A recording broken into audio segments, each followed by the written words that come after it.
একজন সৎ ব্যক্তি প্রেমিকার চোখে বোকা, স্ত্রীর চোখে গাধা, সমাজের চোখে বলদ। কিন্তু একজন অসৎ ব্যক্তি প্রেমিকার চোখে বুদ্ধিমান, স্ত্রীর চোখে সিংহ, সমাজের চোখে সম্মানিত ব্যক্তি। এটাই এখন আমাদের সমাজের বাস্তবতা। প্রিয় জিনিসগুলো কেবল চাইলেই হয় না, কপালেও থাকতে হয়।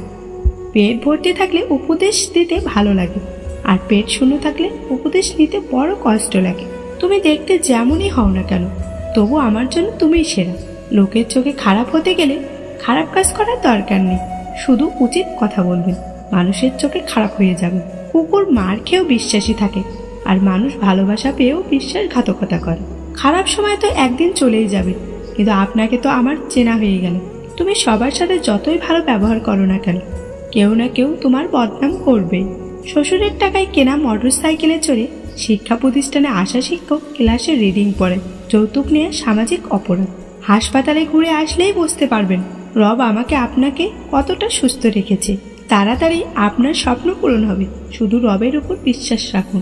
পালিয়ে বিয়ে করাটা প্রকৃত ভালোবাসা না, অনেক সমস্যা মোকাবেলা করে এবং হাল না ছেড়ে শেষ পর্যন্ত পাশে থেকে পরিবারকে মানিয়ে বিয়ে করাটাই প্রকৃত ভালোবাসা। স্কুল ব্যাগটা ভারী ছিল ঠিকই, কিন্তু জীবনটা তখন হালকা ছিল। যার মনে মায়া বেশি তার জীবনে বোধহয় কষ্টটাও অনেক বেশি। যে বলেছে ঠিক বলেছে, এই পৃথিবীতে দুটি জিনিস পাওয়া সত্যিই খুব কঠিন। এক মনের মানুষ, দুই মানুষের মন।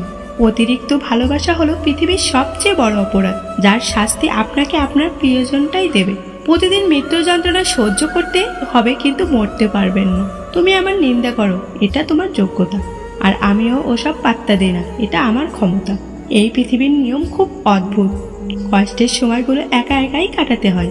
যাকে এখনো কাঁদতে দেখিনি কিন্তু ঘামতে দেখেছি, তিনি হলেন বাবা। বদলায় সবাই, কেউ কিছু পেয়ে বদলে যায়, আবার কেউ কিছু হারিয়ে বদলে যায়। যার অল্প আছে সে দরিদ্র নয়, দরিদ্র সে যার চাহিদার কোনো শেষ নেই। স্বপ্ন পূরণ করাটা লক্ষ্য নয়, লক্ষ্য পূরণ করাটাই স্বপ্ন হওয়া উচিত। যদি তুমি কখনো অপমানিত বোধ করো, তবে অপরকে সেটা বুঝতে দেবে না। একজন জ্ঞানী জানেন যে তিনি কি জানেন না, আর একজন মূর্খ নিজেকে সব সময় সব জানতা মনে করে। একটি কাজ না করার পেছনে হাজারটি অজুহাত দেখানো যায়, কিন্তু কাজটি করার জন্য একটি কারণেই যথেষ্ট। ভিডিওটি ভালো লাগলে প্লিজ একটা লাইক করবেন, কারণ আপনাদের একটা লাইক আমাদের পরবর্তী ভিডিও বানাতে উৎসাহ যোগায়।